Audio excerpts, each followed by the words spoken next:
It is hard getting out of that nice warm bed on a morning to go outside in where I'm from in Sunderland in the northeast of England to put your clothes on and go out in the cold and then do a horrible run, something that you really dislike doing, which I really dislike running.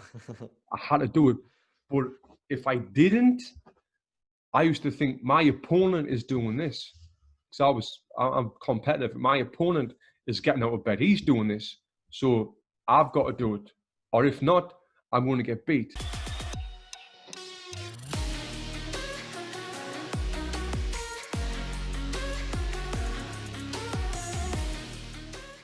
Welcome back to the Max Out Show. We have a very special guest today. Olympic bronze medalist Tony Jeffries, a former professional boxer that now owns California's #1 gym, Box and Burn.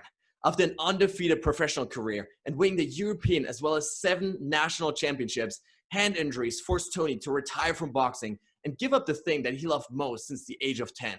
But Tony managed to use the mindset that he created in sports to throw himself into the business world and now trains A-list celebrities such as Robbie Williams, Tebow, and our beloved superhero Thor. So Tony, welcome to the show. Thank you for the introduction, mate. Yeah, Thor. It's been a little while since I've seen him, but Chris Hemsworth, what a great guy he is. Superhero, he certainly is. Superhero in real life? Yeah, he is, mate. He looks like a superhero. Big, good-looking fella, chiseled, shredded, really fit and strong. Yeah, I love Chris. I bet. Yeah, no, I want to dive later into you know how it is, what it's like really to work with these kind of people, right? But first, I think to give context to your story and really who you are, it's we have to go back to high school prom and getting punched in the face 55,000 times. So going back to to that sacrifice that it takes to become great. So can you tell us about what it really takes to become, you know, best in the world? Ooh, it takes dedication. You need to be very dedicated. You need to make sacrifices. You need to be selfish. So I guess the sacrifices is the big one. You've got to want it so bad. You need to give up things like going out with your friends, like you mentioned there, the school prom. You've got to give up going out with families, going out with your family. You've got to really prepare yourself for the next day's training. You've just got to really want it and really work so hard to get it with and then even then you need, I think as well, even then you can work very hard, but you need a little bit of luck as well. A little bit of luck comes into it as well. But yeah, I mean that's it really. Real hard work and dedication, and you've got to want to be able to do it. And setting goals is a big thing, you know. Setting goals. My goal was to go to the Olympic Games when I was 15 years old. Wow. And when I was 16, I won the European Championships, which put me onto an 8-year training program. And I went through them full 8 years to get to my ultimate goal, which was the Olympics. But it wasn't just an 8-year goal. In the meantime, I had lots of little goals like national championships, multi-nations, fighting for England, different things like that. So yeah, goal setting is a big thing as well. Setting them goals and then the micro goals as well. And yeah, and that's kind of it, really. Hard work and setting goals. Dedication. Yeah. Yeah, I love that. Especially, you know, you were already at such a high level, right? You were the European champion, and yet it took another 8 years of complete dedication and focus to get to that, like, just tiny little bit higher level, right? And and I love what you're saying here about really sacrificing everything in your life, being selfish with that, right? Because I think that's something that, you know, when people look at these pro athletes, they don't realize how much work there's actually behind the scenes, right? It looks like this easy life, right? This ideal life, you train for 2 hours and you just chill, like, and swim in the money, right? That's what people think. But it's it's not really that, is it? It's not really that. Although there is a lot of chill time and playing on video games. I used to play on a lot of video games when I was boxing because I had to relax. I had to chill out in between sessions. But when you were in the sessions, it was like hell. You know, you were working really hard, putting your body through so much stress, getting punched in the face lots when you're doing sparring. But yeah, so you've got to really work hard when you're working, and then you can relax after. But yeah, dedication is a huge thing in sports, in anything, even in business. Now I'm in business, and you've got to be dedicated, and like we mentioned, you've got to be selfish as well. Yeah.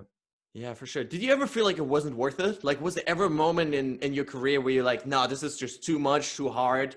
Like, let me just do Yeah. something else? All the time, mate. Every day. Well, not every day, but like every week, it was like, no, this is not for me. Like, no, this is too hard. It's too much. You know, and it gets to you, and you get down, and then you snap out of that, and then you really work hard. I mean, running every single day, dieting every day, every moment of every day. It's hard, and especially when you see your friends out having fun, having good times, and getting on with their normal lives. It's like, you know, you kind of envy that. I want that normal life, and you want to really enjoy yourself, because when you are, let's say you're up at 6 a.m. and you're putting a 6 mile running up a hill, that's not fun. But you see your friends out partying with getting girls, or going on trips to Ibiza, and you know, Ibiza, and going around Spain, or wherever, and you're up at 6 a.m. putting lots of clothes on, trying to keep warm, running up a mountain. It's horrible. So yeah, there's lots of times where you think, I'm not doing this. And then as well, there's always the risk that, like, if I never qualify for the Olympics, then what? You know, I wouldn't have had this career that I end up having. So there's always a risk that you'll not qualify and you'll not achieve it. But on the other side, if you don't do these things, you will never know how far you can go in life, in your career. So you've got to make the sacrifice. You've got to really try. Yeah, you might not make it. You might not make it, but guess what? You might. You just might. And that's what I did. Yeah, I love that, because like you say, like the margin for error is so small, right? Like there's such a small difference at the end of the day between, you know, winning that bronze medal at the Olympics and maybe not even qualifying. At the highest level, there's such a little difference. So you've got to do all the right things, right? Every single day for years and decades, and that you actually become that good. You've got to do every little thing. I remember there was a coach who used to always say, like, even if you wear the correct pair of shoes for running, that might make you 0.5% better. If you eat this breakfast rather than this breakfast, that might make you 2% better. If you do this workout rather than this, now it might make you 1% better. Now all them little percents add up, and now overall you're 6% better, which is huge. So all of these micro little things all add up to make you into the perfect athlete. I'm sure there was things that I could have done different to make me even more better, but at the time I was doing what I could do to be the very best, you know? So yeah, there's lots of little things that you can do to make you better as well. Yeah, I love that. And this is really something that so many people struggle with, right? They struggle with getting up, maybe not even at 6 a.m., but at 7 a.m. and going for the easy run, right? They struggle with getting off the couch at night to go for, you know, to do a little bit of work or do a little bit of meditation. So how do you manage to commit at such a high level to just do the work every single day? It is hard getting out of that nice warm bed on a morning to go outside in where I'm from, in Sunderland, in the northeast of England, to put your clothes on and go out in the cold and then do a horrible run, something that you really dislike doing, which I really dislike running. I had to do it. But if I didn't, I used to think my opponent is doing this. So I'm competitive. My opponent is getting out of bed. He's doing this. So I've got to do it.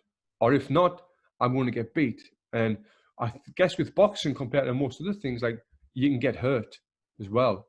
And I was really afraid of getting hurt. I'd never want to get hurt. I've been hurt a bunch of times. So yeah, that's it. The motivation, what motivated me was what my opponent's doing. And I guess in other parts of life, if you're not a boxer, you've got to think about what, like, if I don't do this, what's the consequences? If I sit on the sofa, what's the consequences? You know, the consequences, well, you're not going to get healthy. You know, you're not going to reach your goal, and you've got to think about why. I think it's all about the why. Why are you doing it? Why are you getting out of bed? Why are you getting off the sofa? Why are you keeping fit? Why are you putting all of these hours in? You know, you've got to think about that. And then it goes the same with business as well. Why am I on this podcast right now? Why am I Why am I getting up still at 7 in the morning when I can lie in bed and come into my office and doing 3 hours on the computer, reaching out to different companies to try and network with them? Why am I, like, you think, if you think about the why, it makes everything a lot easier. Yeah, for sure. How's that evolved for you over time? Like, was it the same at 10 years old and then at 15 years old when you first had that dream, as when you actually were there? Yeah. No, I did evolve. Yeah, it evolved completely. And even now I know a lot more than I did when I was going to the Olympics, about these sort of things. Because when you're young and you're up and coming, you don't really understand. It's just part of life. It's part of what you're used to, right? But when you take a step back and you look from the outside looking in, it's like, wow. Like, I didn't realize, like I was going, like I said, I was getting up early in the morning, going through hell and really not liking my life. My best friend is a plasterer. Like, he does walls and he works 12-hour shifts, right? He's my best friend. And I was doing my run, getting up, lying in bed, playing on Call of Duty video games for 3 hours, then going to the gym. And I was like, oh, this is the hardest job ever. This is horrible. And he's like, listen, you've got it. You've got to work out for like 3 hours a day and you're good. I've got to work on this, doing this walls for 12 hours, getting people talking shit in my ears, so you don't realize at the time how well you've got it, when you're talking about being an athlete. So yeah, it puts things into perspective because you're just coming up and it's something that you're used to. Yeah, for sure. And what I've also realized is that the moment the thing that we love gets taken away, right? I had the similar thing. I have a knee injury and I had to stop running basically, or like, take it easy really. And like, in that moment, you begin to appreciate how precious the gift is to just go out and do the thing we love, right? Yeah, it's like what they say, you don't realize what you've got until it's gone, and that's so true in all parts of life. You don't realize what you've got until it's gone. Like I didn't realize how good it was to win a fight. But I did. It was the best feeling ever. But like, now I'm never going to experience the best feeling ever again in my life, which was hard. And when I got forced to retire, it was really hard for me to get over that, because when you stand on an Olympic podium, when I was 23 years old, I'm 35 now, 23 years old, stand on an Olympic podium, that's the best feeling of my life. That's never, it's like, imagine if you take a drug, it's like, whoa, you're on a high, you're never getting that feeling ever again. So I've got to understand that I'm never going to reach that peak in my life again. It's hard. So I've got to channel my attention and energy some other way, Yeah, for sure. Do you try to get that high in other areas now, like in business? Yeah, I do. I'll never get it again in business. That actual high, but there's different things. I've got kids now, which is great. And then, like, just 3 days ago, I did a training session with Sugary Leonard. Yeah, I saw that online. It's amazing. Yeah, and like stuff like that, it's like, whoa, that's a real high for me doing stuff like that. I'm doing things for Muscle and Fitness magazine. Again, that's a big high for me. Doing things like that right now. It's not winning an Olympic medal, but it's really good, and it helps, and it makes me feel really happy, when I do things like that. Yeah, for sure. Love that. Now take us back for a moment to that time in 2012 when boxing gets taken away from you because of injuries. Because I think so many people listening to this, they may be in similar situation in their life where maybe their athletic career, maybe their business career, maybe a partner gets taken away from them in their lives, and they feel like they've been knocked down, right? And I mean, I'm not, for sure, right, how to get back up after you've been knocked down. So how can people in that situation, stay positive really and stay, moving forward? Right, yeah, and it is hard. I'd boxed since the age of 10, and then I was 27 years old. I'd never done anything else apart from box, and that got ripped away from me with the hand injuries. So it's like, what am I going to do? I'm a boxer, and I got upset. I started drinking. I put weight on. I was eating loads of crappy foods. I was kind of like in a dark place, and I had to get out of that place. I had great support from my friends and family, but at the end of the day, it's all on you as the person to get yourself out of it, so it's just having to change your mindset, and think about the positives in life, the positives that you've got, and you're healthy, and then, you know, and then channel your energy. Well, what I did was channel my energy before I put in the boxing into different things. But a big thing what helped me was I moved Sunderland in the northeast of England to Los Angeles. I moved from a place where it's dark and grey skies to where it's palm trees and sunny and beach and next to a beach. So just that there was a big change for me, you know, and I think that helped a lot as well, because if I was doing the same, well, not the same thing, but if I was still living in my hometown of Sunderland, that would have been hard for me. So I changed my environment completely, and changing that environment really helped me get positive and kept my mind occupied. You know, and I think that's what you've got to do when you are feeling down. You've got to occupy your mind with something else to try and get that out of your mind. You might have to come and deal with that again in the future, but the first thing you want to do is get out of your mind, occupy your mind with something else. And it wasn't until like about a year ago, I'd been retired from boxing for for seven or 8 years.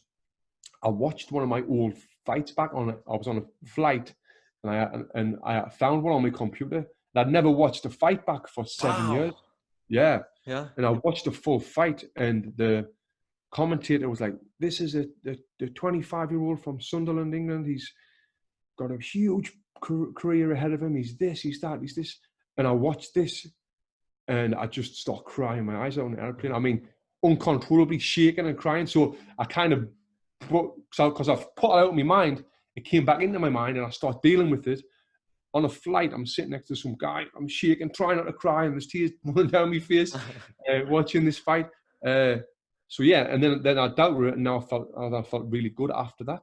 You know, I kind of went everywhere with that question there, but yeah, I think that really helped. Yeah, and I love it, especially this point in the end about like at some point you have to deal with it, right? The pain is not going to go away until you face that, and so I love that story of you literally sitting in the airplane facing it, right, for the first time again. Yeah, and also it's like putting people say you shouldn't put a band-aid over it, because that's all. When you're occupying your mind on something else, you're putting a band-aid over it. But what I would say is put that band-aid over it, get out of the hole that you're in as fast as you can, and then over time start to peel that band-aid back, and then put healing it. But you can't. That makes it a lot easier than trying to deal with it right then and there. Yeah. Let's occupy your mind on something else, and then slowly over time deal with it.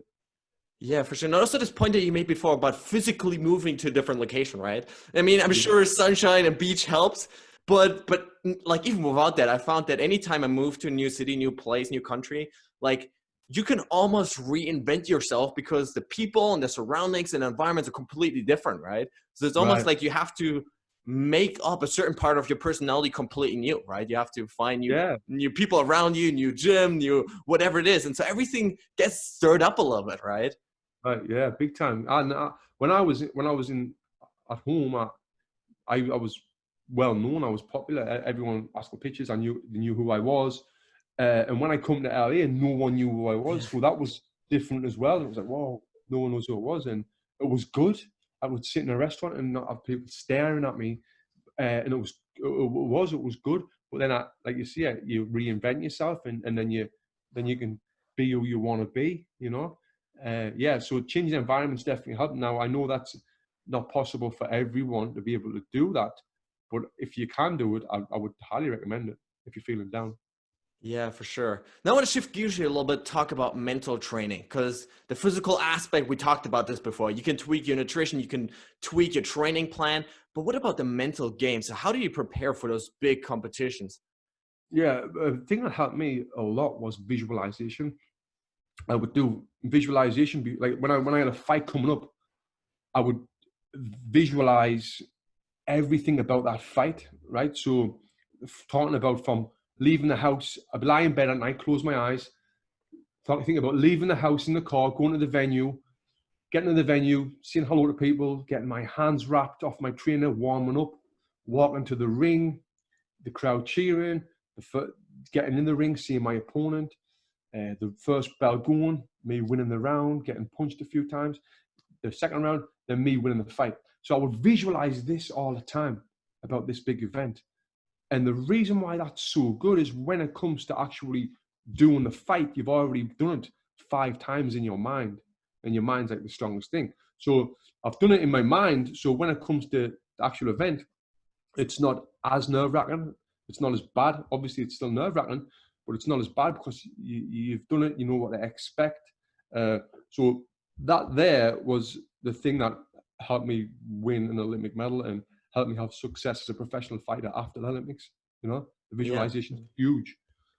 Well, so you keep still using it today in your business?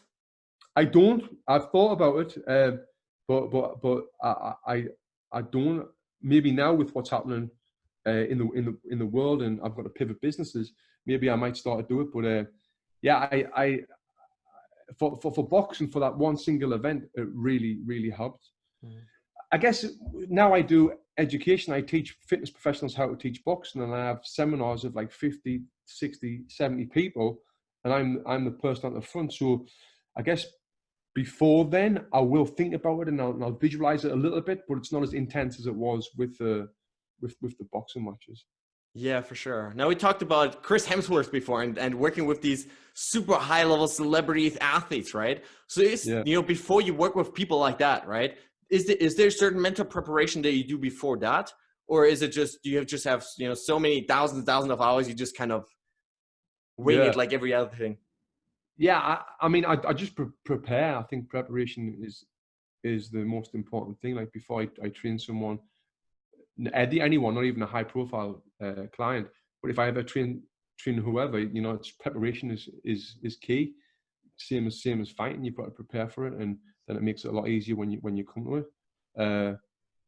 But yeah, I mean, I'm blessed now that I'm in a position where I can work with these great people, and that really helps me in my life with different parts of business as well.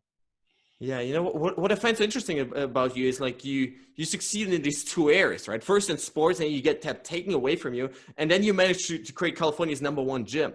So like, what would you say is the key for that? Like, is there a certain mindset that sports helped you really take over into the business world, or what do you think has set you apart there? Well, being, like I said before, boxing is the hardest thing in the world. Anything after boxing is easy. Like creating these gyms and my life after boxing has been easy. It's been so easy because I'm used to this tough grind, and I just focused my energy from boxing. I pivoted to business and the fitness industry.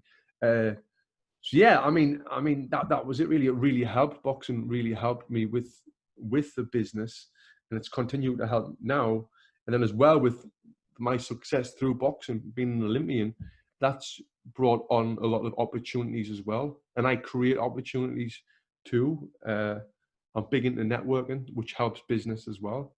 Like coming on this podcast now, some of your listeners might think, oh, that guy's got an interesting story. Oh, he's a boxer. Check my Instagram out, get in touch, and maybe down the line, I'll meet this person, and then you never know what might blossom from the relationship. You know, I'm huge on relationships now as well, building relationships. Yeah, I love that. Now on the show, we always love to celebrate failure as an opportunity to grow. So throughout your life, do you have a favorite failure? Favorite failure? Yes. Yeah, boxing. Failing in boxing. Although like I said, like I won the Europeans, won an Olympic medal, was an undefeated pro, but I failed I never did more as a professional boxing. So failing by my hands failing and being forced to retire, that was my favorite thing. It was the best thing that happened to me, because without that, I wouldn't be where I am now, in a happy place, doing well here, doing better financially than I did when I was boxing at a high level. You know, it's because my hands got ruined. It kind of, one door closed, but I found another door and opened that other door and then went through that. So yeah, that was the highlight failure of my career. Yeah, that is so interesting, right? Because it is this high level, right? You literally won an Olympic medal, and at the same time, you feel like you didn't accomplish enough. So what would have made it like a success for you?